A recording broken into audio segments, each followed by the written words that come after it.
Hello, hello. Good evening, everyone. Thank you for clicking this video of Chloe Knows Everything, episode 2. Wow, we've come so far. For this episode, we're interviewing the incredible Naima Ryan. Had a great time doing this one. It's really, really sweet guy. Very, probably the next Buddha. Probably is going to break down the wall at Mecca, finally, and become the prophet that we've been waiting for. Hopefully, we'll see what happens. We'll keep our eyes peeled. But unfortunately, for this episode, I was high as shit, man. I puffed God's green before entering the Garden of Eden with Naima, and while it was a great time, it was not good for my brain and basic comprehension of machinery around me, and I did not record the first maybe 10 to 15 minutes of the podcast. Oh no. So I have to do this intro where I give context on what was missed. I'm sorry I was high, everyone. You'll understand why I had to be, though, when you listen. Naima is an enlightened soul, and he smokes weed and plays a lot of Rocket League, and I wanted, if you want to get into the Greek party, well, you got to take your clothes off. And naked I was with him in this moment. And so what did you miss? What did we miss? There's a woman named Brittany we were speaking about.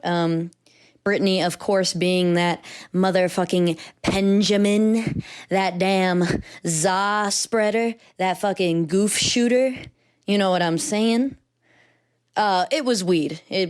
Brittany is a little pink fucking vape with rhinestones on it, and that's Naima's girl. But he let me suckle her for a little, because that's just how generous of a guy he is. And yeah, so it's not a big deal. I suckled on her for a little bit, but we do talk about her in this opening part of the podcast. So I had to let you in on her too. All right. Everyone gets a turn. That's fine. That's fine. And I'm not going to pass judgment on her, on me, on Naima, on you. It's a consenting transaction that's happening right now with Brittany. Okay.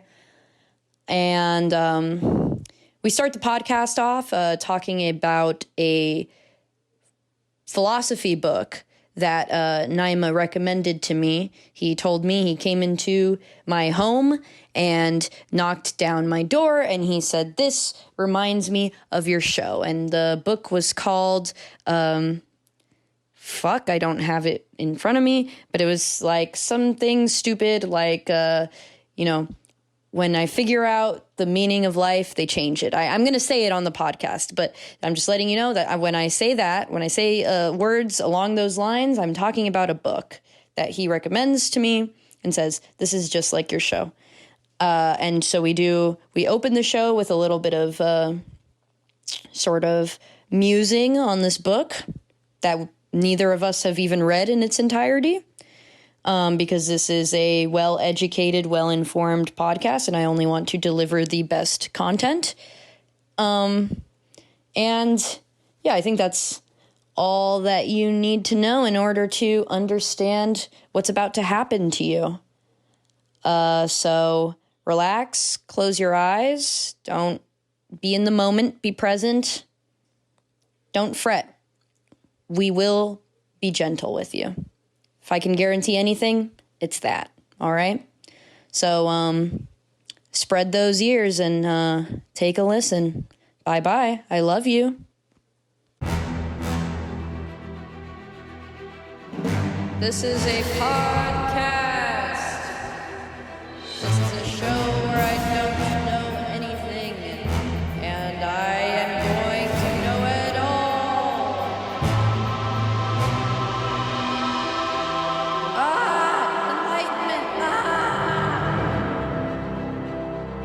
Chloe knows everything. Brittany, baby, Brittany. I know, Brittany. Dude, Brittany, yo, when you put her on the job to fucking do some shit, she never gets it She done. take my money God, tell me about it. when I'm in need. But I ain't saying shit. She ain't messing with no broke. Oh. Can I?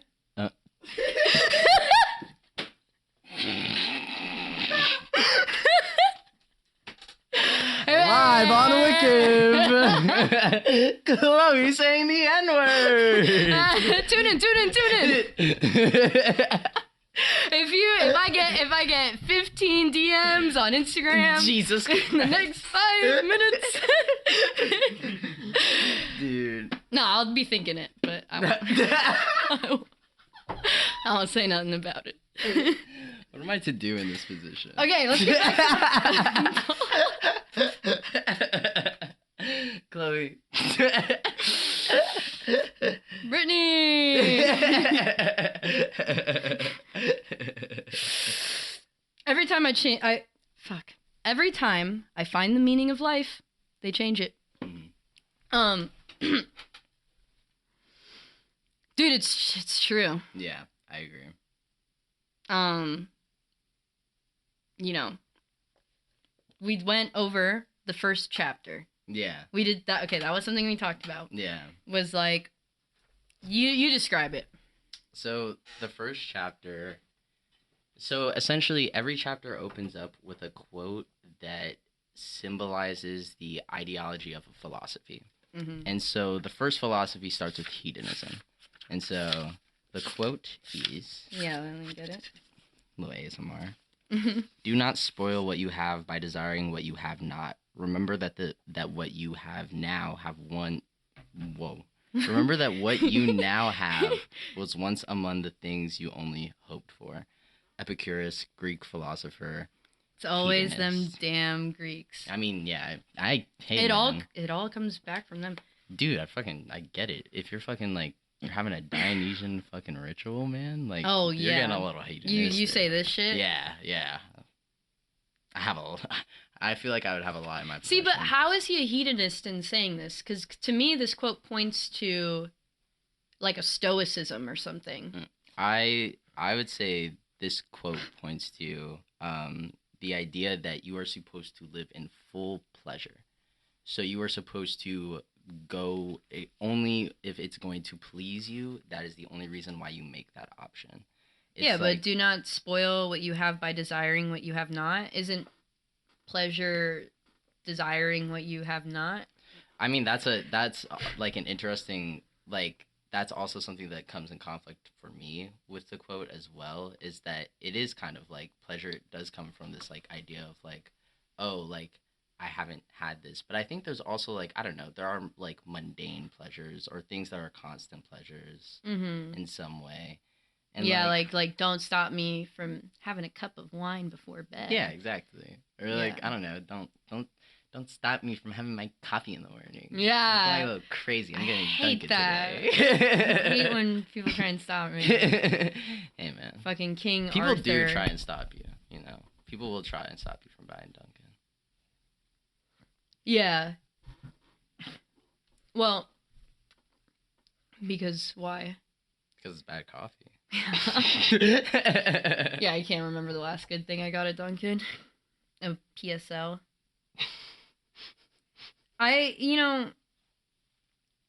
He, seems like this author references Epicurus as a careful hedonist, and that's why he likes him. Yeah. It is quotes that, like, he specifically likes. And so in this first chapter, he's, like, talking to, I believe it's, like, a coworker or something like that of his, and his coworker is, like, of the belief of, like, hedonism, like, living only by pleasure, essentially.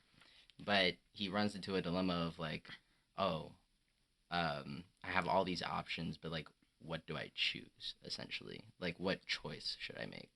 Like, because as far as I can imagine, all of these things will give me pleasure, but now it's a thing of what's going to give me the most pleasure. Yeah. And then it's funny. It's illustrated by like this dude being like, "Oh, I could fuck like this girl or this girl or this girl," but he uses that like comedic point to almost like belittle hedonism in a way of like being like the choices now just seem silly because you're gonna get pleasure no matter what. Like now you've almost like overcomplicated your life, almost pursuing pleasure in this way, solely pursuing pleasure, which I think was an interesting take in his book. Yeah. I mean, I mean, if I could read this is what he says about the Epicurus quote. Maybe this will illuminate. Maybe so. It's been a long ass time since I've read it too, as well. Like, you know, dog. I know. We're just talking, but I felt like it was related. Yeah, for sure. First, desiring what we do not have now diminishes or even cancels out our appreciation of what we do have now. And second, when we take a moment to consider the outcome of actually getting that something else that we now desire, we will realize that it is just going to put us back at square one, desiring yet something else. The overall lesson is enjoy the present. It's as good as it gets. Which, yeah, that doesn't feel like what I associate hedonism with. Which, yeah. I mean, interesting that we're starting this off. This is sort of like a response to last week's episode of, you know, we had that weird poly guy. I don't know, man. I don't hang out with like, gay people, dog. No, me neither. It's a lot. I mean, you know, some days you're tired. Yeah. And you just... Yeah. I mean, it's just like... Not out here, you know? Not at the park, at like, least. They're out kissing and stuff like that. And then, like, there's, like, this weird... I'm like, oh, like, why not me? And then I'm like, guys, get out of here. You know what I mean? It's a lot, yeah. I mean, you're desiring... Huh? You're not... You're in that moment, you're desiring... What? The boy kiss. No. But you got to be happy with your homophobia in the moment. That's actually very true. I'm satisfied. I'm content. Being with the Lord. Yeah, I mean in a hetero relationship as well is what I've heard on the streets. This is true. Yeah. This is true about me. But we can talk about that later. I just want to I guess it isn't a heterosexual relationship. Yeah, it is. No, it's queer, I guess technically. Because Nico is queer.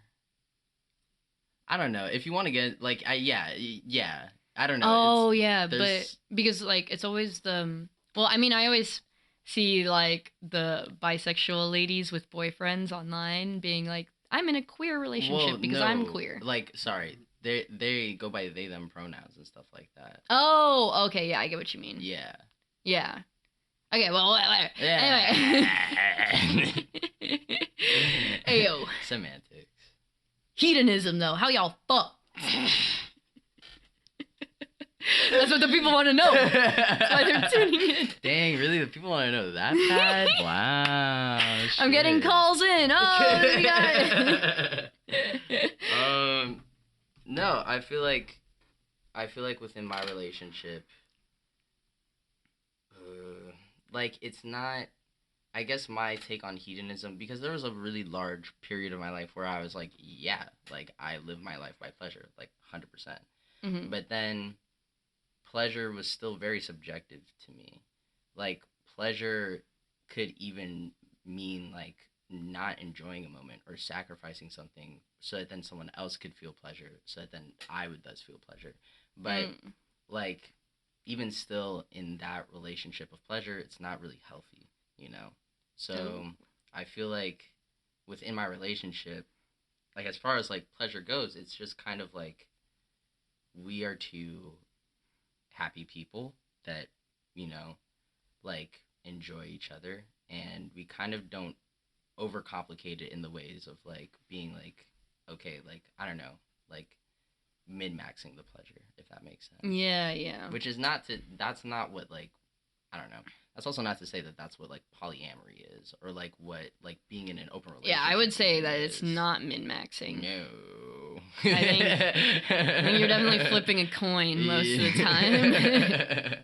Like, so yeah, it's not to say that like those things are min-maxing it, but more so like within my relationship, I feel like our view of pleasure is just dependent on us being in good spaces and content with ourselves. Yeah. So yeah. Well, I was gonna get to that, because yeah, I mean, I feel like when I talk to you, you do not have a hedonistic perspective on things. Like you, um, are very willing to like, take the I don't know if I want to say the trodden road, but like you are comfortable in a path in which things can become like predictable or stable or whatever. I feel like with hedonism, there's like what you're doing when you're chasing this pleasure is you're also chasing new experience, and you're like it's an exploratory way of being inherently. And I'm not saying like, oh, you don't do shit, you're fucking Yeah. but like you're able to be content in a moment and not desire more. Yeah. At least that's how it feels like. Am I wrong? I think I tried to. I don't know if I essentially achieve it. I think that's also a reason why I would on occasion call myself a hedonist, like I think also like for me like hedonism is just pleasure, like seeking pleasure. And for me sometimes in that moment there is enough pleasure. There's an abundance of pleasure that I can find. And so in that moment to me a hedonistic act is being in that moment and like not doing a fucking thing. Yeah. And I think like Nico is a very similar way where they're like, yo, like I'm gonna fucking take this 5-hour nap in the middle of the day. Who's Nico? Say it for the people. Nico's my partner. But yeah, they'll be like, I'm gonna take this 5-hour nap in the middle of the day because I need to sleep. Mm-hmm. And like that is a hedonistic act, I would say. Because it's like, oh yeah, I'm gonna feel a lot happier and feel more content with my day and feel a lot more pleasure in that way. Yeah. Yeah, it's not like productivity, I guess, minded. Although we definitely can be. That is not to say that we aren't. What, productive? Not we like we're productive, but we also can be just like, like fuck, this shit sucks. Like what? Like just like as much as like I can be content with a moment, I can also be dissatisfied with a moment is I guess what I'm trying to say. You know what I mean? Yeah. But like is your reaction to that in those moments? I think that they could both live besides each other. Is my idea of it, is that I can feel upset or anxious or worried or dissatisfied about something and also still feel content at the same time. Yeah, and that's what I think is really interesting about like when we've talked. I find it personally so hard to do that, and I don't know. At least you, when I talk to you about stuff, like it just seems like you're just like, nah, man, like just let it fucking coast. Like you can't do anything about it. C'est la vie, bro. I do say c'est la vie a lot. But like, how can you become comfortable with that? Like, I think it's just literally because also like there was a time where I definitely wasn't. I think admittedly like doing shrooms kind of helped out in that journey. I'm not going to cap to you, but like there were also just things in my daily life and saying like c'est la vie, like just being like, you know what, this is a simple thing that means whatever, fuck it. Like if I say that over and over again within my daily life about things that don't matter, then when things that do matter arise and I need to respond instead of react, then it's just like okay, cool, let it rest, because I've already practiced it in moments where it's not detrimental if I don't respond that way. Yeah. So that's kind of like my mentality around it. Like my words are very important to me. Like what I say and how I approach what I say is very, very important to me. And do you ever feel like is there like, I don't know, what do you think is the sort of like, I want to say like the underbelly of that mentality, I guess? Because I mean, hedonism, like, we could pick it apart all day. Yeah.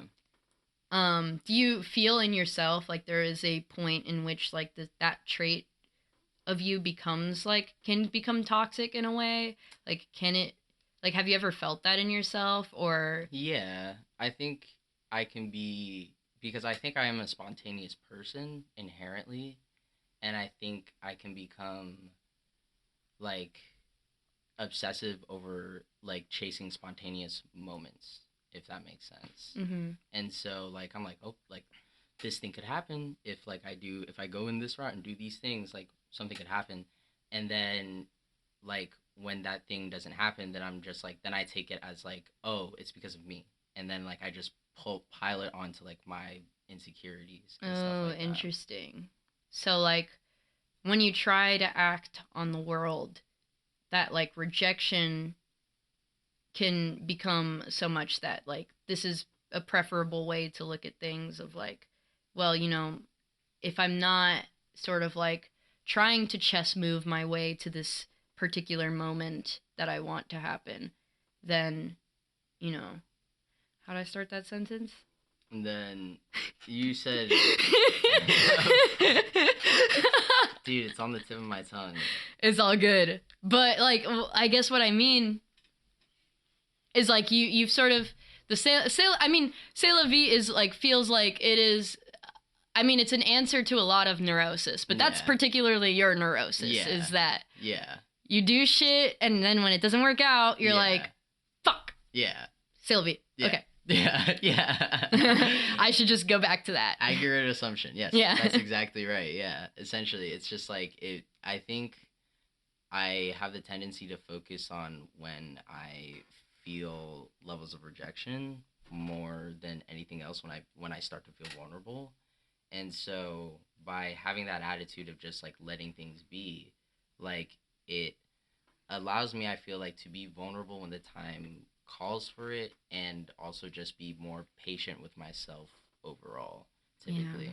Because like when I feel that rejection, like I'm so easy to be so hard on myself automatically.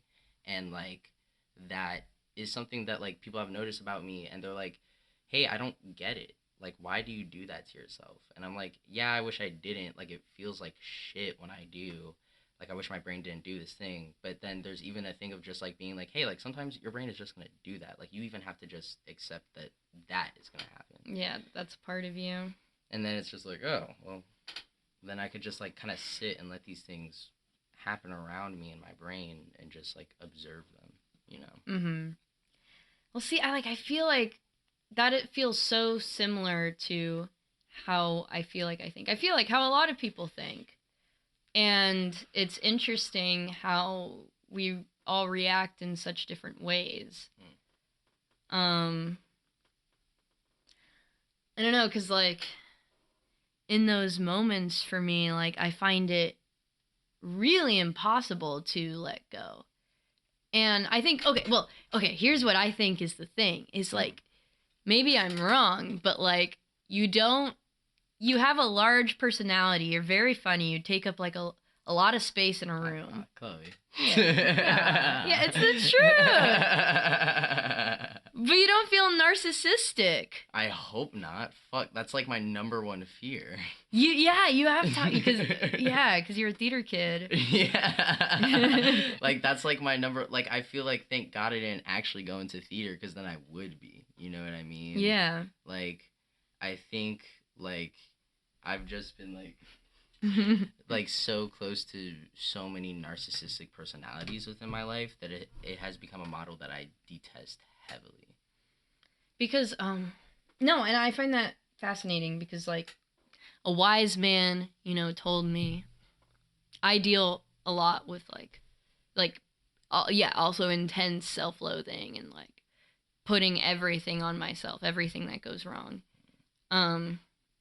And like I had a very wise man tell me that like you know, self-loathing is like a form of narcissism. Yeah.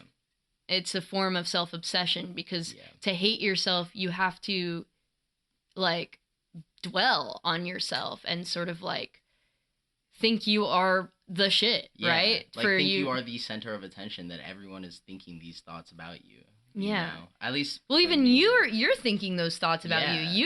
you are the center of attention to yourself, and Yeah. you hate them. Yeah. You're obsessed with how much you hate them. Yeah. Just like if I were you, right, and you fucking hate me, it's because you're damn thinking about me all the fucking time. Chloe, you caught me, man. I knew it. No, I love you, dog. Heart. Heart. Winky face. Ah! Nails emoji. You're like Elmo. Stop it! I'm a baby.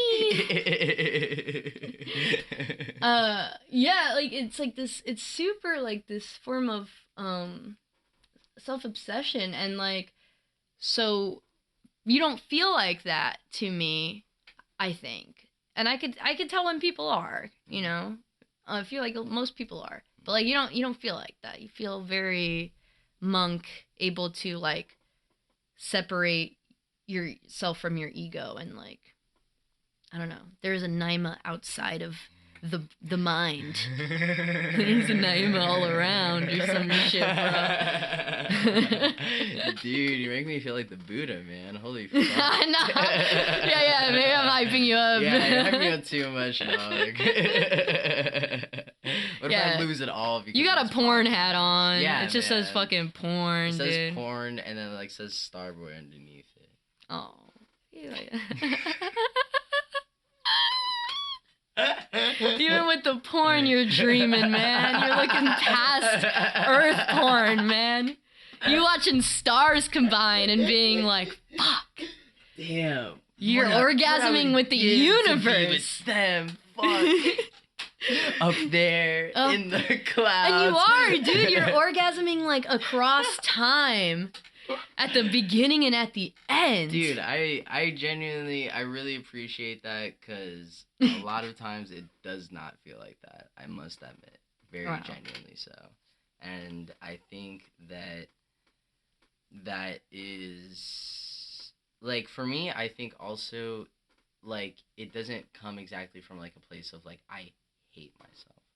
But more so a fact of, like, I don't, like, my anxiety more so than anything of like, oh fuck, people hate me, so then maybe I should hate myself.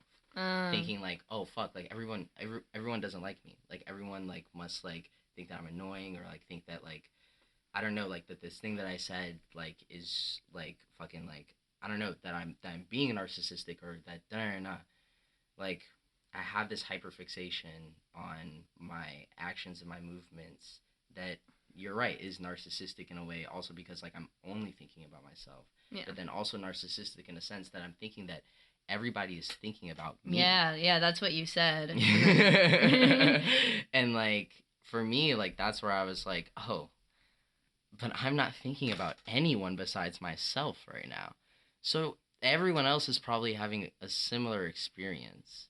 Yeah. And then it calms me down to a level to where I could be like, okay, let's start to find the content within this moment. You know, I like what I'm wearing. I feel comfortable.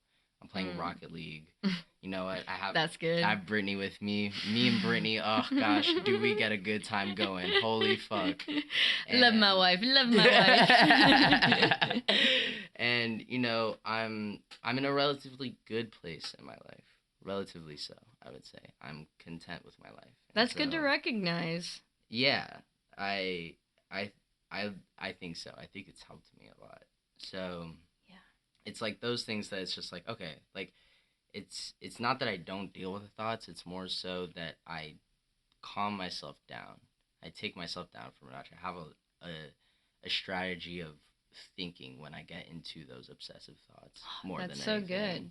How were you able to like develop that? Because like I'm like I'm fiending for the beta, bro. Because like you just said that about like, oh, I'm in a good place, and that sort of took me down a thoughts like spiral of like, Dude, I think I've only recognized that I've been in a good place once in my whole life. Holy shit. Yeah. Fuck. God damn. And never since. The rest of the time, if you ask me, oh, Chloe, how you been? I'd be like, yeah. Yeah. It's been my whole fucking life, actually. I like, it just occurred to me that. So, dude, what is the beta? What's the beta? I'm stuck on this problem. Dude, you're speaking. Okay, now you're speaking my language. Yeah, we both right. rock climb. This is a rock climbing podcast. Give me some fucking beta on this shit. I feel like I am on a V12 and I can't even crimp, man. I mean, I got fucking lucky. Like, I think that my mom is the type of person that was always looking for joy within her life, like, constantly. Like, just being like, the only thing anyone could say to me when I die is that I had a good fucking time and I treated the people around me good. That was all that she would say. And so, growing up with that model, also my mom going to therapy as well. So she was actively practicing these thought processes that I practice currently. Then when I started to transition and stuff like that, to understand me better, she like put me in like group therapy and then put me in family therapy with her. And so we would have, so constantly, like, I've been around like these ways of speaking, and I've heard about these tools of how to be more present and be more content throughout my life. Damn. So I just lucked the fuck out. And that's awesome. I also, like, my faith, which is also tied to my mom too, like, practices that, and being like, yo, like, if you feel thankful, like, you better fucking say Ashe, you know what I mean? Like, you better be like, yo, what's that? Thank you. Ashe is like, it's kind of like an amen to your deities. The religion that I practice is Yoruba. Yeah. And so Ashe is a way to be like, oh, like, honoring your Orishas and saying, like, thank you for this moment. So in moments when I've been content as well, like, I've been, like, so called to be like, yo, Ashe, like, thank you. Yeah. I've been really trying that out lately. Yeah, I think also, yeah, you could figure that out in therapy, or you can, you know, I think sometimes, like, this, okay, I'm going to bring it to Nietzsche. Hey, yeah, I'm trying, this is where my brain goes. Do it. So, like, he was really sick in life. He suffered from migraines, which is kind of lame. Boy had big brain. It hurt sometimes. Just too many thoughts up in that skull, dog. Too many thoughts. That cranium was fucking catastrophic. Hiroshima happening in there every fucking day. And he didn't even know what Hiroshima was. Dude. And that made him confused. I would confuse the fuck out of me. Right. Imagine you're like 2 years old and like... Someone tries to explain an atom bomb to you? Yeah, exactly. Dude, imagine being an adult in the 1930s and be like, oh, what? They're doing what to the atom? They're doing what to that damn atom? Leave him alone! Where's Eve? What does she have to say about all of it? You can't split the atom. We already fucking split God, bruh. We put him into two genders. Okay, what's next? Okay. A rib. That's all I ask. You wouldn't damn split the whole man. Just a rib. I promise you. And now we got all these fucking non-binaries. And that's what happened. Yeah, like... Yeah, no, I mean... so Nietzsche he was thinking about this shit, right? Yeah. He didn't even know he was thinking about it. Dude, fuck. He didn't even have the language to speak on this very idea that we're talking about. How fucking smarter are we? We are the superior ape. Yeah. To Nietzsche. It's so crazy that guy was a monkey. I'm sorry, this is such a tangent. But like, he's like a primate, just like us. Nietzsche, man. Exactly. Fucking We're all Nietzsche. monkey, bro. We're all monkey. I always think about that shit. I always think about, like, dude, I mean, if Muhammad Ali is dead, what hope do we have? That's what I think too. All these fucking people They just live and then they fucking die. What am I supposed to do? Dude. What am Tell I me supposed about to it. do? Dude, fucking tell me about it. It makes no goddamn sense. It fucking stupid. It's dumb. I think the process is antiquated. Everyone should live for fucking forever. I know, death is like old fucking news. We've been talking about it forever. Yeah, can we be done with it? Can we be done We need with to move that? on. We're gonna live forever. Everyone lives forever from this point on. We Can we shake on it? Should we shake on it or dap on it? What feels... We could do both. Can we go like a shake and then a... Yeah. Okay. Yes, Yeah, dude. okay. We saw this. It shall be. Maktub. It is written, bruh. It is written. Maktub. Dude, it took 2023 days. Charlie Kaufman can suck my fucking dick. Death ain't real, bitch. Well, all the famous death people. Charlie Kaufman, Schopenhauer. Fucking name your favorite death person. The Grim Reaper from Billy and Mandy. Dude, That reggae ass bitch. Dude, He's done. We deleted him. Bob Marley. Wait, I'm talking about the Grim Reaper from Billy and Mandy. Remember? He was You like, said that Jamaican ass bitch. he was. He was? He'd be like, Oh my god, Mandy, he was. Mandy, get the... Dude, I thought you said that, and then I thought you... No, wait, no, he wasn't. No. Yes, he was. Wait, yes, he was. Yes, he fucking was. Oh, dude. fuck. Jamie, pull it I up. thought you were just, like, saying that Jamaican ass son of a bitch, and I was like, Bob Marley, dude. Fuck, man. Maybe Bob Marley was the Grim Reaper. That dude died Fuck. right. You know what I mean? Like, he definitely... Bob Marley, like, I feel like there's no corpse. He disappeared like Yoda. Yeah, like the Buddha, TBH, Yeah. I feel like a little bit. There's like one of those other weed guys. There, can you name him? He had big Dogg. dreads. He dies. He was blind. Stevie Wonder? Oh, what? Was Weed? Stevie Wonder blind? He was blind. Okay. He smoked weed? I don't Makes know. sense. But have you seen, there's a video of him dying? I don't want to see that. N- Not Stevie. Dude. Steve, No, it's a good video. It's crazy. It's, No, Stevie is also a religious figure in my brain. yeah, he died. He never died. He actually died smiling. Yeah. Yeah. Oh, wait, maybe he did. Maybe he actually didn't die. He just passed the fuck on. Like, he literally, like... Yeah. It was crazy. He was like, it's like a clip of him like Okay, looking around the room, Now I'm intrigued. and he's just like smiling. Like he like fully knows it's his last moments on Earth. And he's just looking around and just smiles. I want to cry. God And he just damn. fucking goes. Jesus Christ. That's beautiful. I fucking love that. That's lovely. You just texted me. Stevie Wonder is literally alive.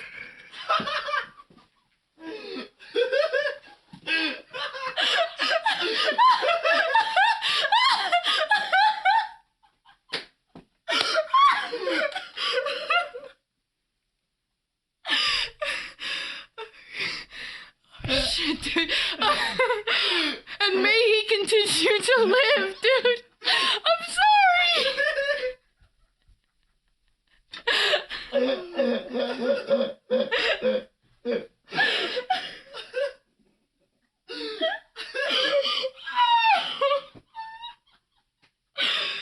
Naima, get back on the mic. Get your ass back. Wait, who the fuck was I talking?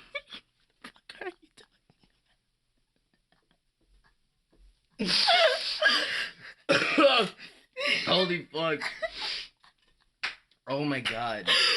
Oh my god. Oh my god. Holy shit, we're both crying. No, because it got so emotional. Yeah, he's 73 years old. Holy shit. Oh my god, I'm so sorry, Stevie. That's so fucked up. He feels like he should be dead. Oh my god. Oh my god. Chloe. The range of emotions that I just went through is insane. Holy shit. That was great. That felt like drugs. Holy shit. That was good. God damn. Holy Dude, fuck. I didn't mean it. Who the fuck was I talking about then? I saw a video of someone die. It wasn't Stevie Wonder. Was it? Who was it? I don't know. What, like, man with dreads did I watch fucking go out? Like a fucking light bulb. What if it was Bob Marley? It might have been Bob Marley. Oh my god. God damn it, Chloe. Fuck, dude. Dude. I know. Spreading misinformation because you're racist, dog. It happens every damn day. I can't help it. I'm still learning. That's why we're doing this podcast. Why is this mic so ass? Whatever. Okay, but you gotta get closer. I will. Sorry. Fuck. My bad. I had to get myself together. Wow. Holy shit. Oh my god. Yo, dude, I don't even know what we were talking about anymore. That was like, I just feel I need to pray for that Stevie actually, Wonder. yo, I get what Nish was saying because that was Hiroshima in my brain. Gone. Everything decimated to the fucking ground. Holy shit.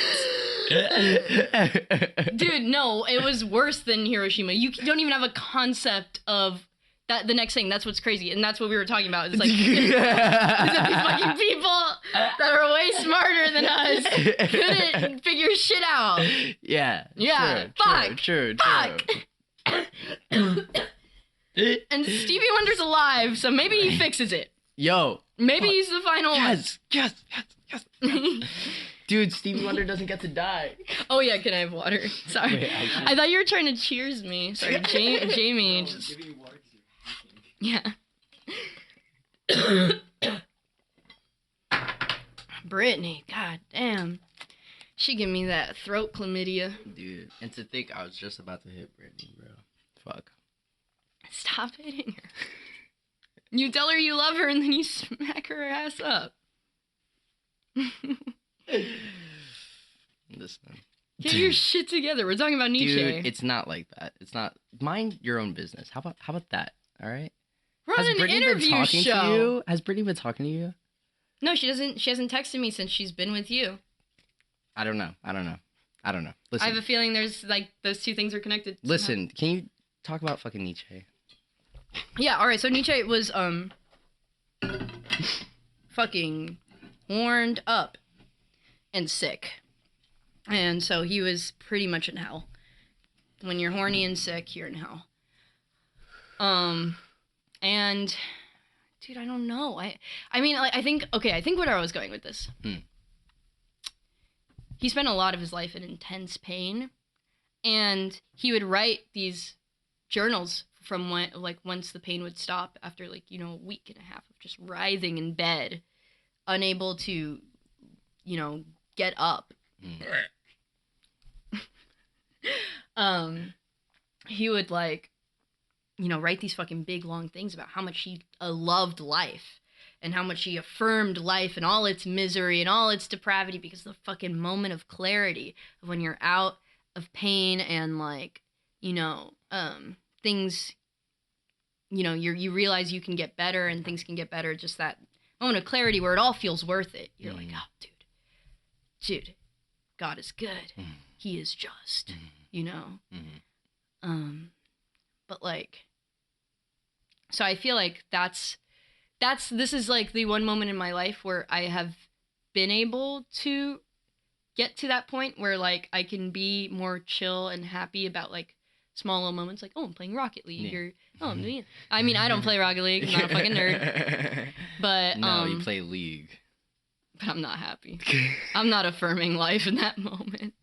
See, if you just simplified it to car, ball, hit ball, and goal. I mean, that game looks really, whatever. Anyway. Sorry. But, it looks hard, man. I feel like that would also make me gamer rage.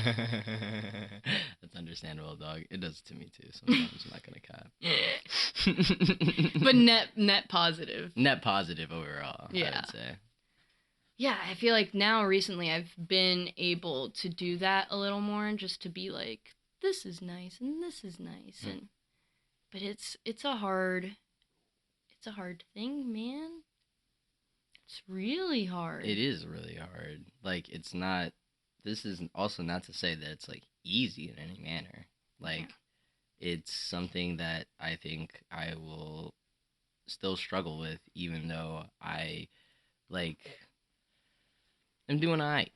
You know, Yeah. like even though like I struggle with it from time to time, like I think I also just like I am just again just lucky overall. Like that's part of it as well. Is that I'm just like I feel like a very lucky person.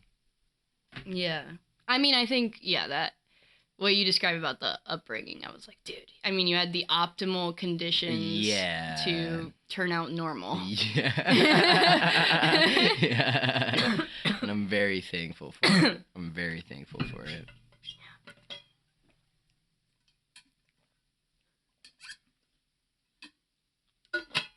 Yeah, I spilled a little. Laugh at me. Laugh at me. It's fine. I spilled some water. I chuckle. I chuckle sometimes. Yeah.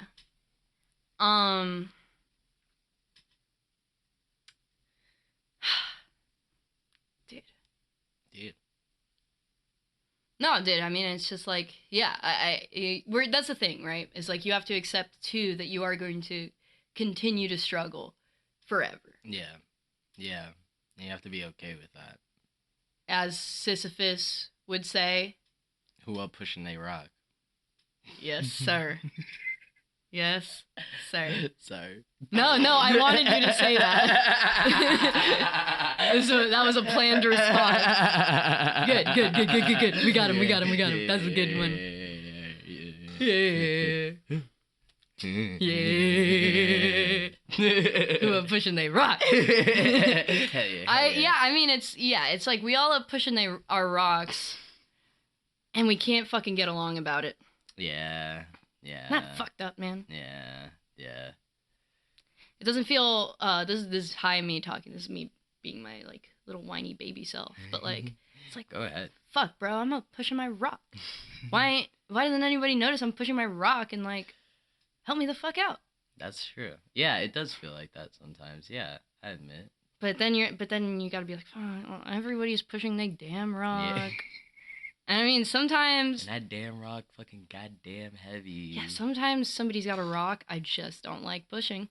Like, maybe sometimes I can, one hand on like one rock, one hand on the other, just a little... Yeah, I'll hold it for you. Yeah. Take a sec, babe. Yeah. And, they take a rest, and they're like, wow, thanks. And, then they get somebody else who's gotten... somebody to push their rock, and they get a foot massage from that motherfucker, and then it's fucking war. And it's like, dude, we're all pushing rocks while you massaging my girl's feet. Does this look like the time or the place right now? Yes, time and place. And you did it on my birthday.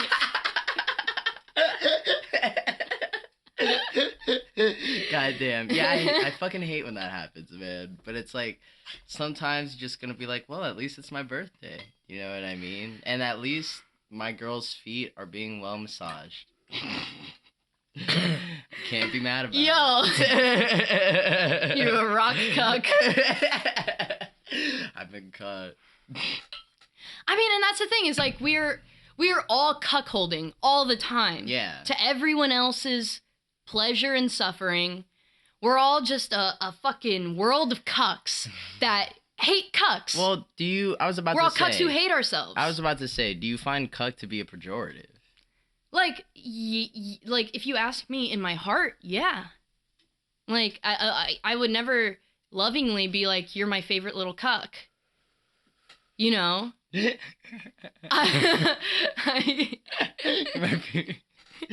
my little baby, little cutie little cuck boy. Someone spice that shit for me, bro. Yo, real quick.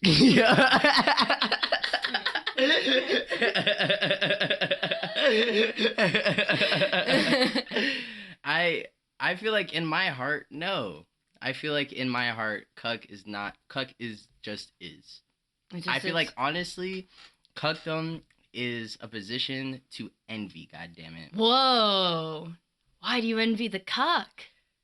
I think it's because if you could just be there and, like, life just fucks you, and it's just like, yeah, I'm just watching life fuck me right now. But you're watching life fuck somebody else. And you're getting off. Well, now it makes the analogy sound bad.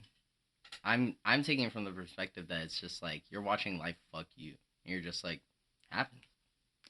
I'm having Oh, a but good time. that's you separating yourself from your ego. You're sort of watching yourself get fucked and being okay with that. That's interesting. Meta cuckdom. Metaphysical cuckdom. Yeah, I'm not getting cucked. That bitch is getting cucked, and it's just yourself. Yeah, it's your own brain. It's your ego, right? Dude, I'm not fucking getting cucked. It's that bitch. Yeah, my ego's getting cucked. Oh, dude, but I live with her. I live with that bitch, and now I gotta hear her whine about getting cucked. Yeah. Listen. I have to hear her whine about like her problems with this relationship that I'm watching, and I'm just trying to get off, dude. Yeah, and then it's just like, yo, shut the fuck up.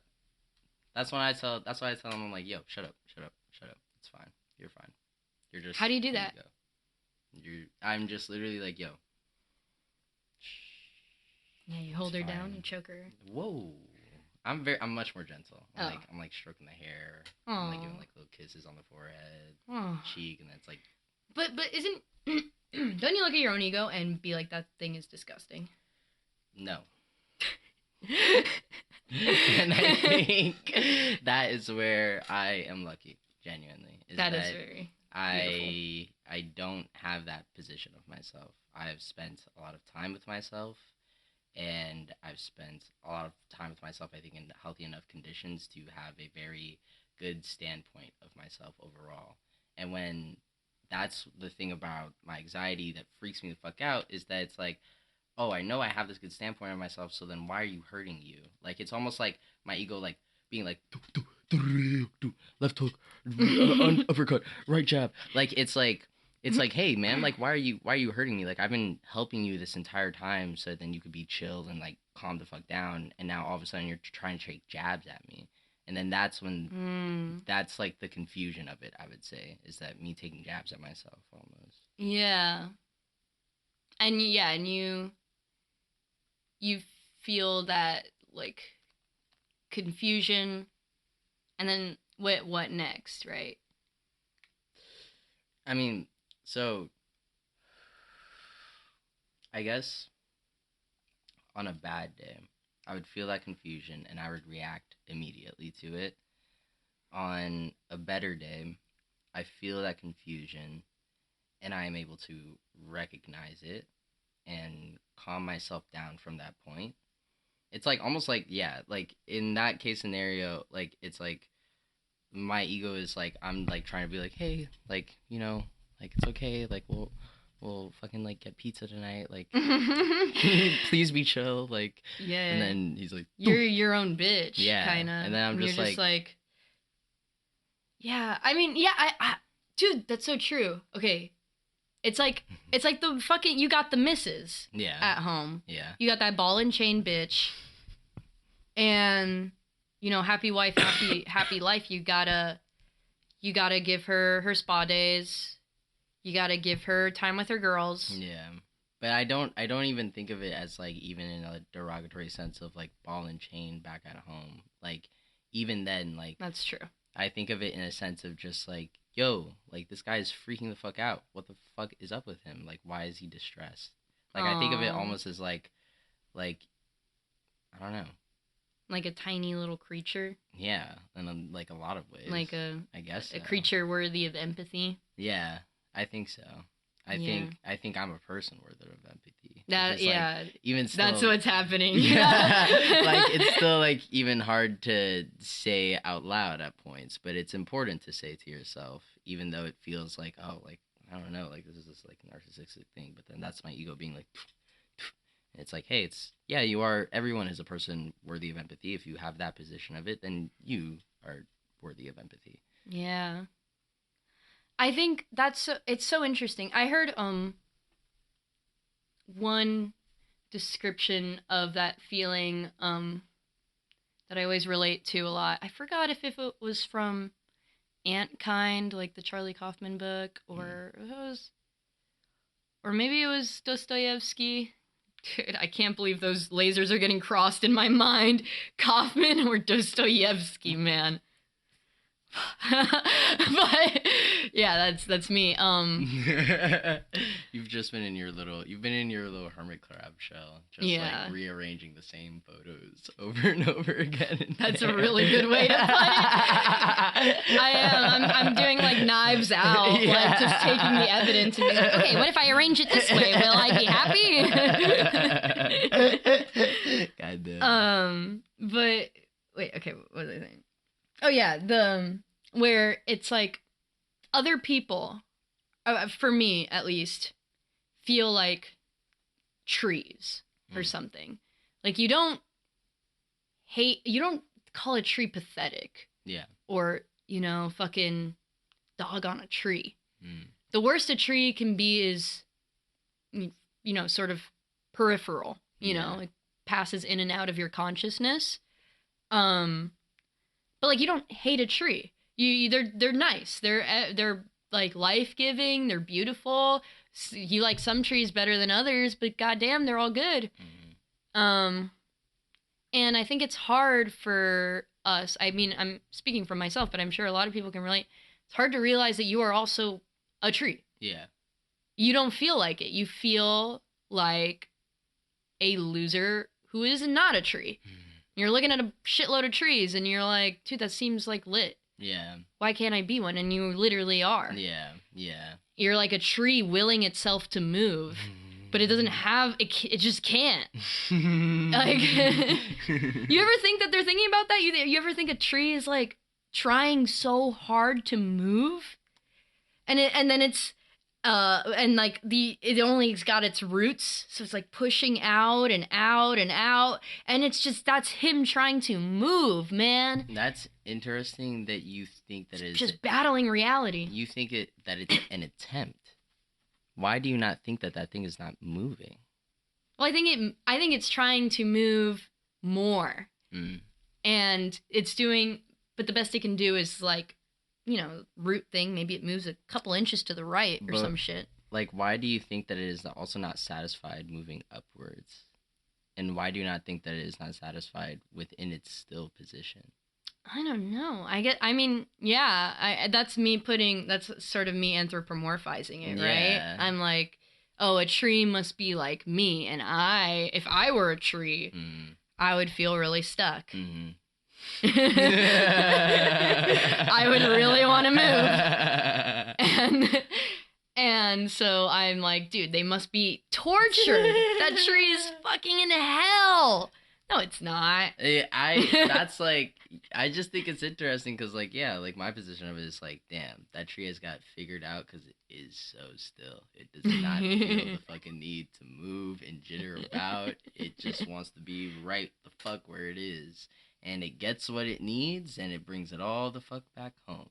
And I wish I was like that. Yeah. Yeah, it's good to be still. Yeah. It is. It's fun. It's nice. But I don't know if it's fun. I would say so. I think it's melancholic and... Expand. Ooh, more expand option. Arrow. Yeah. Yeah, like, I don't know, I think accepting things as they are, not hoping, not desiring, not trying to fix, it's like there is I think there is an inherent melancholy to that. At least that's how I feel. You're giving up. There's always a giving. There's always a melancholy when you give up. Why do you think that? Because to me, like, it doesn't give a position of giving up because I feel it is more inherent, at least for me, it is more inherent to move than to be still. So it is more work for me to sit there and be like, hey, like, let me actually face these thoughts and be content the fact that they're happening right now. Rather than if I was constantly moving and constantly like inundating myself with like, I don't know, with pleasure, with hedonism, Yeah. But on some levels, yeah, like that ability, you can find that hedonism, I feel like, in that ability to like be still and be content, and it might even be like a greater pleasure. It might be the greatest pleasure, almost in a Buddhist sense. Mm-hmm. I mean, I'm inclined to believe you and like agree. Um, I think just I guess I'm sort of like spitting out like why I find it so hard, but you have no idea how Yeah. much I would love to do that. No. I say it. I say it with this amount of reverence because I don't think that I have reached that still. I'm still working on it actively. It feels I mean, yeah, it's a thing, and we can acknowledge it, and we can talk about how cool it is. But it's damn difficult, man. It feels like fucking impossible a lot of the time. You know, it's just like, yeah, it's not how our brains are really built. Interestingly, we're sort of like, you know, little animals that are used to having to deal with so much more. So much more struggle and like death confronting us so visibly all the time. And so I think maybe in that, you know, we were able to expel our sort of fight or flight feelings in a way that was like much healthier in a way, I guess mentally, because it was like easy to grasp. It's like the lion here, I gotta kill this shit or fucking run. Yeah. And then you escape or you kill it or whatever, and oh my god, life is incredible. I can't believe I just did that shit, man. You know, of course I just want to lay around and fucking not have to do that again. Yeah, exactly. Yeah.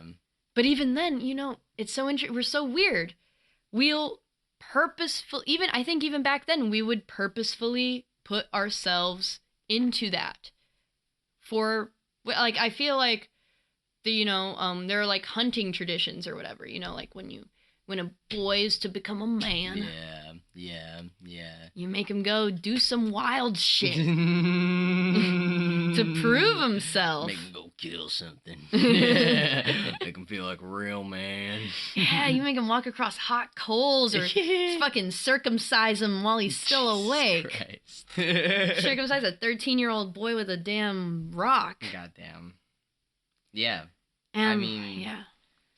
I do. That is an interesting point to it. Is that there are some levels to it where, like, I do think there are like inherent parts about me, that I feel like that do kind of like loathe and like moan about and groan about things. And I think people do have that tendency to do that.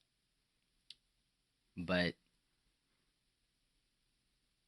I think it's almost like nurturing like a different type of nature about you, almost, if that makes sense. No. That makes sense. Yeah. That makes sense, but it doesn't make sense. Like, you are nurturing a different type of garden. You have these, maybe the garden is failing and like you're replacing the weeds and replacing it out and trying to nurture a different type of garden, a healthier garden. And by doing so, maybe that thus produces a healthier garden. And so you keep going through it because you still need to pick off the fruits and the produce off of these leaves. And it's still a useful garden, but you keep going through that cycle over and over again. Yeah. Of like being like, oh, fuck, it failed this winter. I don't know. And it's like, but who are you doing this garden for, man? Yourself to eat. Yeah. That's so crazy. I mean, I don't know. I think it's the weed too is like making me so poignantly aware of like, and I'm becoming in awe of like how little I value myself at all. While still being so obsessed with myself and my own feelings. Where like, you know, you make this garden analogy and I'm like, dude, who am I fucking doing this for? I wouldn't do this shit for me. This is exhausting. I'm not making a fucking garden. I'm gonna fucking get 20 packs of ramen and survive for a month off of hot water and ramen and a vibrator and like a fucking How I Met Your Mother, bro. Like, I don't need a damn garden, bro. I need a TV and a fucking mattress with nothing on it. Yeah, but yes, you do need a garden. Yes, you do. Like, that's the thing, is that, like... I do a garden for other people. And, yeah, like, it feels nice to do a garden for other people, but you are also another person. Like, to a person outside of yourself, you are another person worth doing a garden for as well. Yeah. To not do a garden for yourself is a disservice to those other people as well, I feel. Yeah. And so that's part of it. It's like, whenever I do get into these self-deprecating thoughts, it's like, well, also by being so self-deprecating by myself, I'm hurting the other people around me that, like, because they feel confused by why I have these thoughts, because they see me in a different context than I see myself. Yeah. And so... And I mean, you are a tree to them, you know? They're like, it's like when you see a wilting tree, you're like, oh, yeah. What the fuck, dude? Exactly. You're like, why do leaves don't grow? What's happening, like, man? Guys, I'm not a tree. And it's like, no, come on now, you're still a tree. It's like, really, you mean it? It's like, really? Yeah. So you grow some leaves. Like, oh, look, guys, I'm a tree. Ah, dude. If only. I don't know, it's like, yeah, I mean, you gotta, there's still, like, you know, responsibility that you have to other people. And that's why community is important, you know? Yeah. Because, you know, we do rely so much on each other to be healthy. Mm-hmm. It's hard for us to just do it because... Yeah. Yeah. No, I will say, you think like dudes that like go to the Antarctic for a year by themselves, what do you think their mental health's like? You think bad or good? I don't know. Quite frankly, I've got no clue. Like, also, like, being a fucking, like, rock climber, like, you see all these, like, free solo, like, videos and shit like that, and, like, I'm a little bit of an adrenaline junkie. Like, I'm like, dude, that shit looks fucking cool. But it doesn't come, like, my want for adrenaline does not come from a good place, like, at all. And, like... Where does it come from? Like, I think it comes from, like, experiencing, like, a very close death. And, like, being like, fuck it, nothing matters. I can do anything. Not, like, if this person so close to me died, then they're on the other side, so I'm safe. It doesn't matter if this thing happens. And so from that loss of recklessness, then there's like, oh, but like I kind of want to feel like the fucking like being on the edge and shit like that. Damn. It's fucked up. Yeah. It's all it's like a suicidal impulse. I guess. I don't know. It's fucked up. I don't, that's also why like I engage with rock climbing in the ways that I do, like in such a like formulaic and very like, okay, rather than just thinking about like how far I can put my body to the limits, like what can I actually do in learning the genuine technique, and what can I actually put forth in putting my like all into the spirit of like being in the sport and stuff like that to divert from that type of thing, you know? I mean, I think... So, sorry. No, go ahead. No, go ahead. My response is, I don't know how that person that fucking goes to Antarctica for like a year and doesn't talk to anybody is doing, but I would honestly probably assume not that good. Okay, well, fuck the guy in Antarctica. I mean, he doesn't give a, he's not listening. I'm drawn to this adrenaline thought and how you have consciously sort of like been able to push that aside and like transform that desire into something more healthy for you.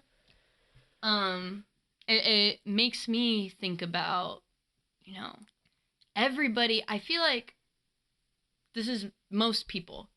We all figure out like little ways to kill ourselves, right? Where you're not actually doing it, but there is something that you do that sort of allows you to not deal with yourself. And that is like you attempt, it is just an attempt at death. What, like, in, you know, subliminally.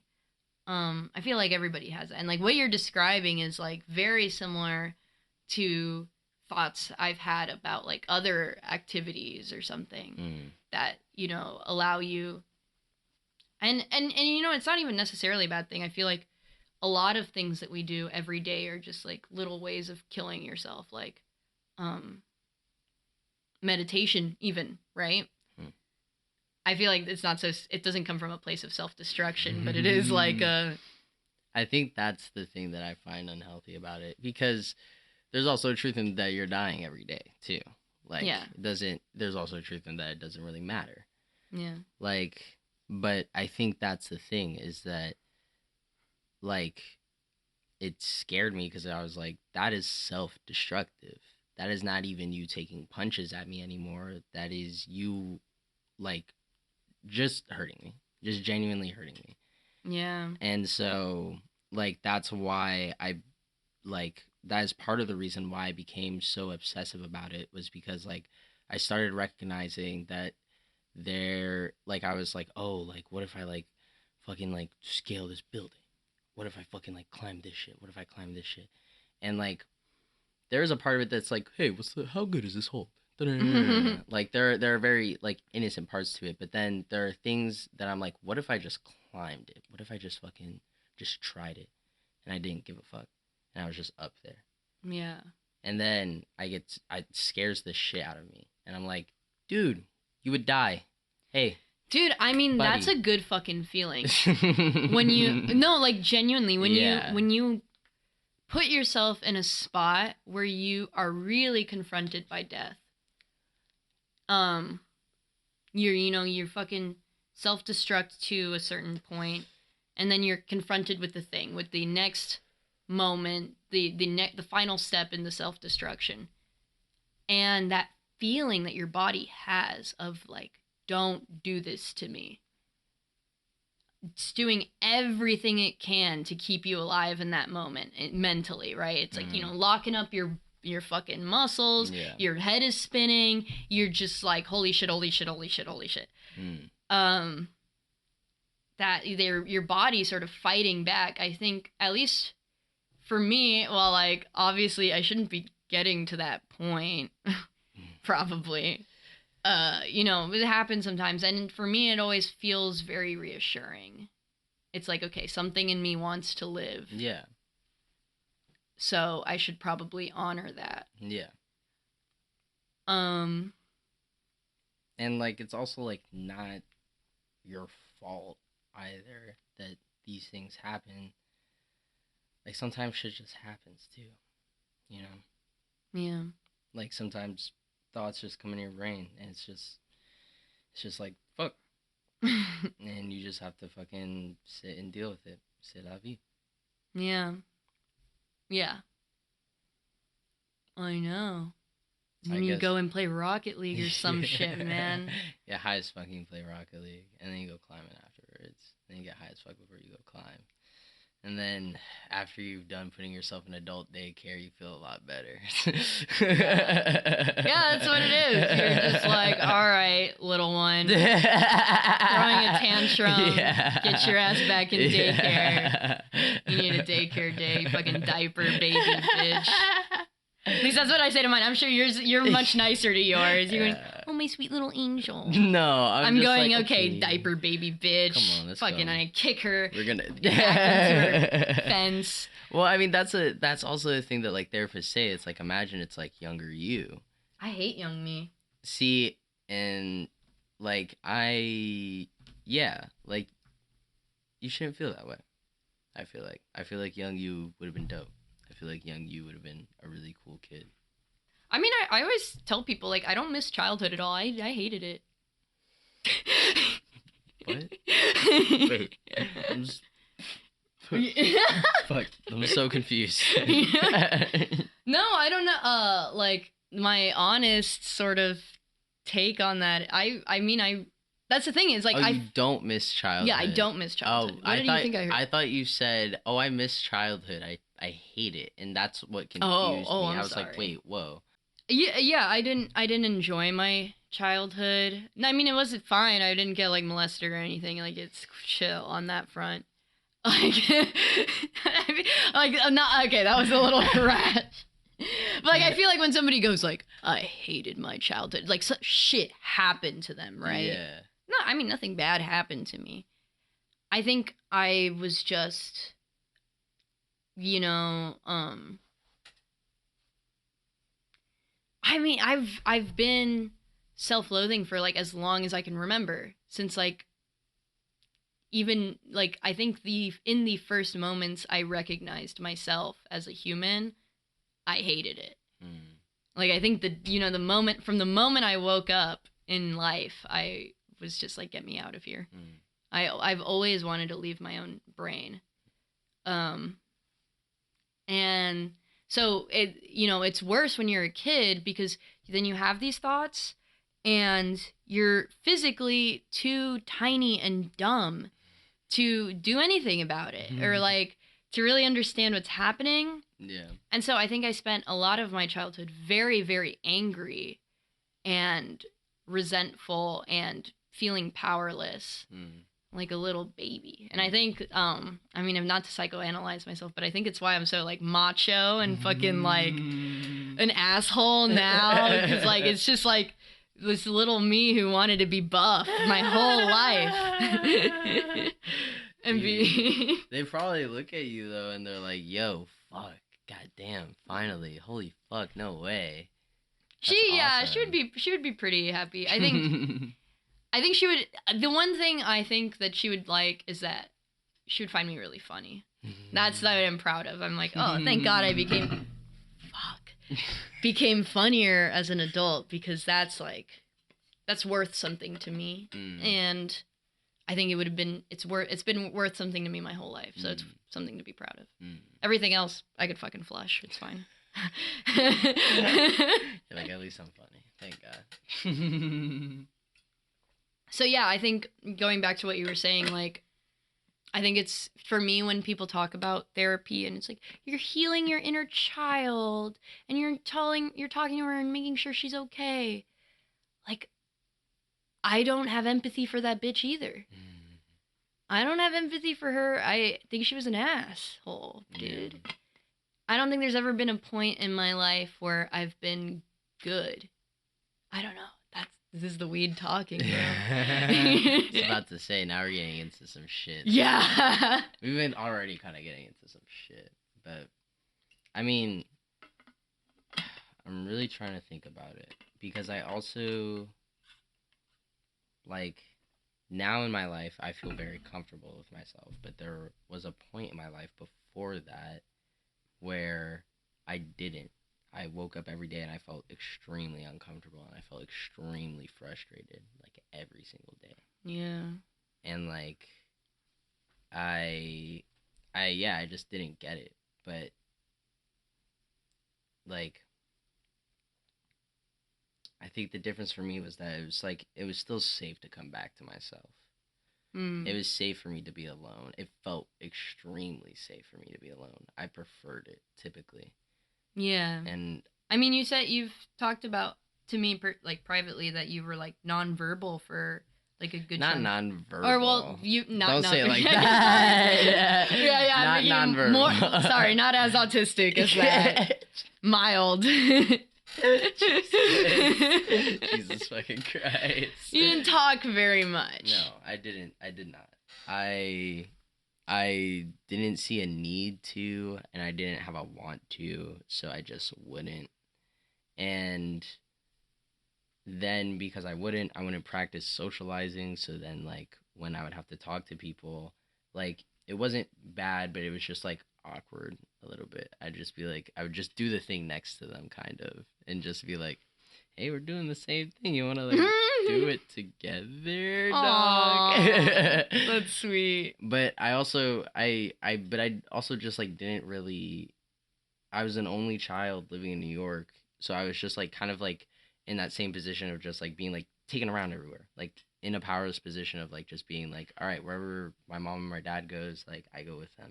So there weren't a lot of kids wherever they were fucking going because they were adults, Yeah. and like, so then I just never really felt a want or a need to talk really all too much or really ever. And so I just like wouldn't talk for a really long time. And like then like I got into middle school and I was like, I'm going to a new school and like this is an opportunity for me to be like a different person completely. Mm. I wonder if I tried being outgoing, how that would go. I don't know. I mean, clearly it worked. Yeah, hey, thank God. Holy Yeah. shit. But yeah, I just like I was just given a chance at one point to be like, hey, these people know nothing about you. You can be anybody to these people. Yeah. And so I was like, oh, fucking. But it's interesting because I feel like that it's sort of a healthy relationship that's starting. You didn't talk out of a choice, and you were comfortable returning to yourself. Like you were comfortable being in that space of your own head. Yeah. And then when you decided to sort of be adventurous and be like, I want to try and be outgoing, you did it just out of a sense of like, I want, you know what, I think like I'm ready to try this thing out. Yeah.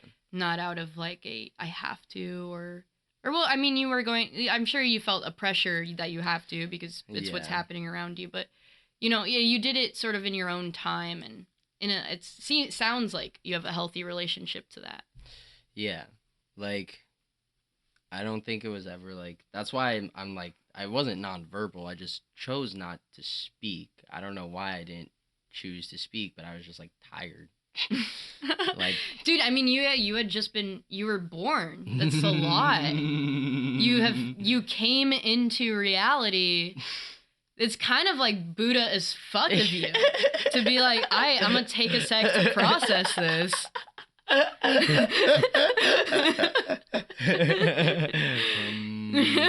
Dude, this is gonna make me start a cult, bro. Yeah. I'm turning into a cult leader. I'm supposed to be the cult leader. Yeah, come on, dog. Fuck, I'm being like, I mean, you got it going, man. I also like, I think there's also luck in that. I think that people also, their brains have certain propensities to certain things and certain patterns of thinking as well. And luckily, the patterns that were nurtured when I was younger and the patterns that, I don't know, like I feel like the things that I have propensities towards now didn't pop up when I was a kid.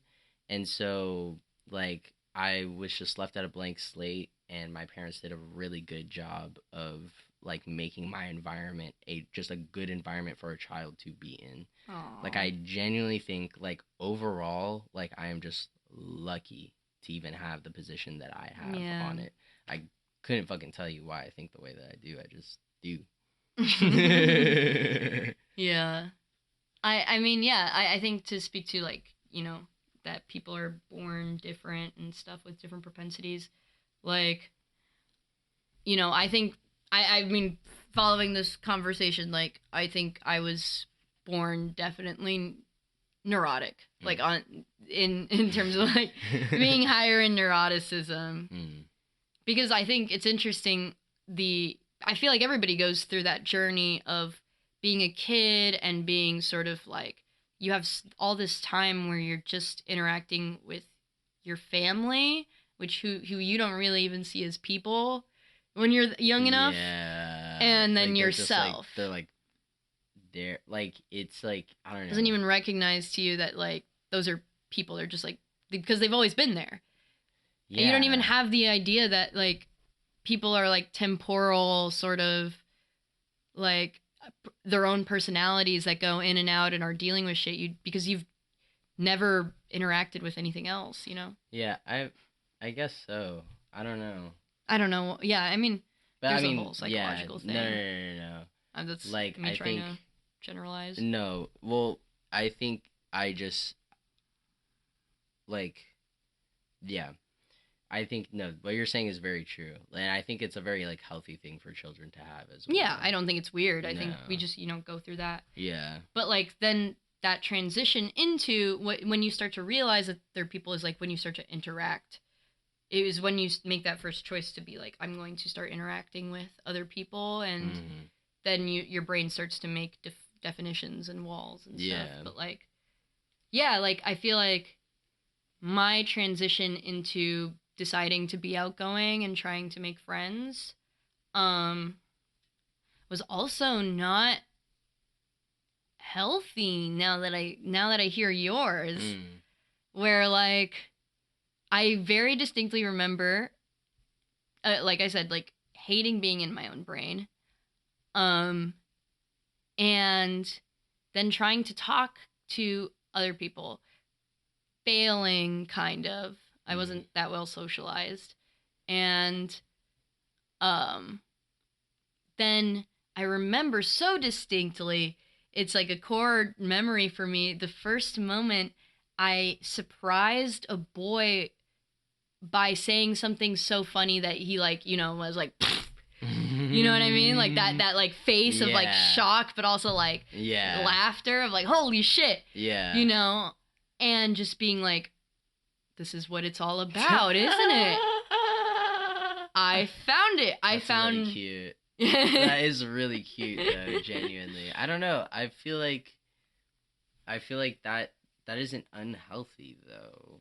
Like I feel like you had gone through experiences that like maybe you had said something and it felt like you had been like rejected by the people around you by what you had said. Yeah. And in that moment you had finally felt like reassured. You were like, oh. Like, but that's the thing is like now that reassurance, I feel like I've just learned that comes from other people like approving and like, loving the things I say or do or whatever. And I think like that has to be it, because like I just remember seeing that and being like, holy shit, this brain is worth anything. Like I did it. I made this boy who can draw Sonic really well. That's why I was really into him. Abad, if you're listening. That's fucking that's valid. That's a worthy skill to have. He drew Sonic so well. He taught like everybody during lunch how to draw Sonic. Dude, yeah. And I was like, I'm in love. And and I remember first making him laugh and just being like, oh my god, this is it. This is the only thing that feels good. Damn. That's good. That's lovely. See, that's the thing though, is like that, like, oh fuck. My brain is like, oh, the joy in that moment of just being like, wow, this person is getting joy right now, and like that is making me happy. Like that is so sweet. It is sweet. But then, you can't rely on that. But I mean, like, can't you look at that moment and be like, damn, like little Chloe, like that was such a sweet moment. You know what I mean? Oh fuck, the weed is really getting to me now, dog. We've been going for a while, man. Holy fuck. It's been like an hour. An hour 30 probably. Yeah. Holy shit. Goddamn. Fuck. But we can wrap it up in the next 10 minutes or something. I'm good too, yeah. Sure. But yeah, can't you look at that moment and be like, damn, that's like a really like sweet moment for like a very like young kid.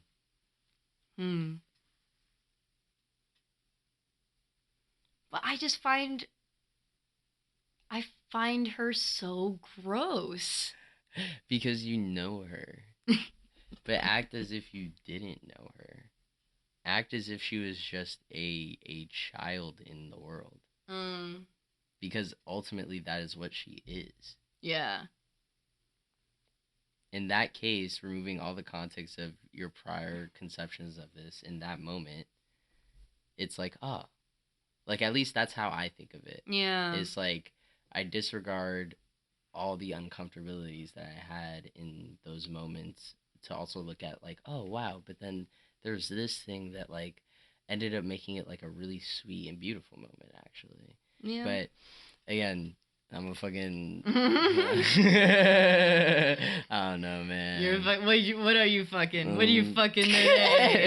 Shrooms. What? Dog. I think also like Dude, don't put the mushrooms there. Oh fuck, wrong end, my bad. I'm upside down. Whoops. Dude. Yeah. Yeah, I'm getting out of this. I need to do shrooms. I think that's what the next episode. Whoa. Dude, that'd be really funny. Fuck. We did the high episode, now we need to do the psych episode. Nah. Well, you do it when you feel a calling to. You do it when you feel a calling to, dog. When they talk, when they scream out to Yeah, me. when they're like, dude, fucking, one time I found shrooms in a fridge. Fucking. What fridge? They were calling me. This Airbnb that I was cleaning. Yo. And he was like, dude, you have to throw out everything in the fridge. So I was like, let's say there's something in the fridge that, like, I want. I can keep it, right? And he was like, I mean, yeah, if you want it. And I was like, oh, cool. So then I was, like, taking all this alcohol that was also in the fridge. Yeah, hell yeah. And then there's this brown bag. And I was like, oh, maybe this is shrooms. And then it was shrooms. And I was like, oh, fuck yeah. What and the then, fuck? Yeah. And then me and my homie did them, and it was great. Wow, that's so you heard them in the universe. Yeah, they did. They came to me. What if it was me. shrooms? Yeah. Yeah. Yeah, I mean, that's crazy. So they called to you, dog. They call to you. A lot of things in life call to you. True. The universe talks a lot. True. If you listen. Maktub. Sorry, I was thinking, because that's like a big theme in The Alchemist. You know? Have you read The Alchemist? Not yet. I have to. I think you would like it a lot. I think I would too. I think that would really be your shit, yeah, man. I know. Like, hero's journey and all, man. Dude, Mantis has told me so many times, it's like, you should read The Alchemist. Mantis a Paulo Coelho fan? I would ask Mantis about it. I don't. Hey, man. Hey, Mantis, are you a Paulo Coelho fan? Text me 1. Oh, I thought. Text me. Back Will you put your ear to the mic? Mantis! hey, Naima, it's me, Mantis. That's not what you sound like. I'm sorry. Mantis doesn't sound like that. She sounds like this. Yeah. Yeah. Yeah. Yeah. Throughout the house. Yeah. Yeah. I love it. It's great. Heart Menti. Yeah. Dude, I mean, we went a lot of places. Yeah, we went everywhere, dog. We went around the entire world, the entire globe. Yeah. And I mean, I'm pretty flying high in the sky. So wait, let's summarize. Let's summarize. Give me your summary points. Your final words of wisdom. Fucking Stevie Wonder over here. We talked about oof. Dude, you might I like you. There might be like an attack of something. I don't know what, but an attack of something might come onto me if you talk about Stevie Wonder anymore. Genuinely. I don't know if it's a panic attack, an asthma attack. I Pearl Harbored your heart, bro. Jesus Christ. I'm fucking. And then with that reference, you Twin Towered it. I must admit. Why are we picking all these American tragedies, huh? Dude, I don't know, man. Oh, I don't even know what happened in the rest of the world. Fall of Berlin.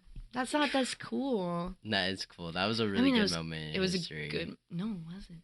That's sad. Well, no, but the moment itself. Yeah, dope. Like what it symbolized was like really like, oh fuck yeah, like let's go, like it happened. Dope. I mean, yeah, I don't know, the range of human. When I think of shit like that, something so horrible. It's such a horrible moment full of mass death and fucking terror. True. I'm just like, dude, the variety of human experience is just so goddamn crazy. Yeah. It blows my mind too, man. Think about it a lot. And then it's like, why am I not happy in the moment? I am not a fucking soldier in the fall of Berlin right now, being fucking blasted with communist propaganda over megaphones going, Berlin mass graveyard, Berlin mass graveyard, and fucking looking to my brother, shaking, and being like, this is gonna be the last face I see. Goddamn. You know, like, that's not me right now. Yeah. And I'm miserable. What the fuck? What is one supposed to do with that? George Washington is dead. Martin Luther King is dead. Yeah, dude, that one fucks me up, man. Martin Luther King? Yeah. And fucking oh Lord. Again. Huh? Malcolm X? No. But yeah. But no. Not that one. Fucking the leader of the Black Panthers. Oh man, I don't know. No. Freddie? No. Freddie Gibbs. No. Leader of the Black Panthers.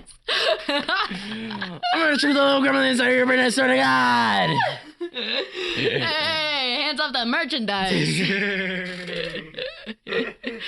Oh God. You know, I don't know. I can't remember. Freddie Gibbs. Ladies and gentlemen, you heard it here first. I'm looking this up. You know he can't swim? Freddie Gibbs can't swim? Oh God.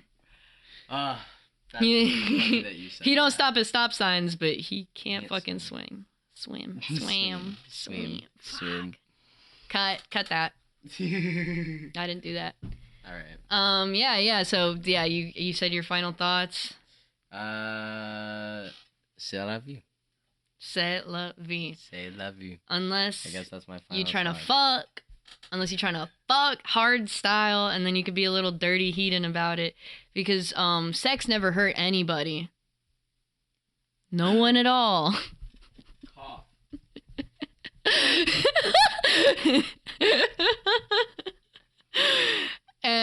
I think that's what we learned today. Yeah, I'm gonna let you say that one. C'est la vie. Hey, c'est la vie. I sit with it.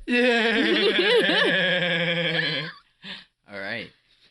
Yeah. Okay. And thank you, everybody, for listening to tonight's broadcast of Chloe Knows Everything. I think that was good. Naima, thank you for coming. I know you. Thank you for having me, bro. I know you. You were supposed to have a date tonight. Thank you, Nico, for letting him be here instead of having a wonderful night with you. Maybe the best night of your lives, and you just missed out on it. No, we're still gonna do that. Oh, okay. Okay. Okay. Have a little date. Okay, that's good. Yeah. But yeah, so thank you for being here. That was it, and show's over. Go to sleep. Bye bye.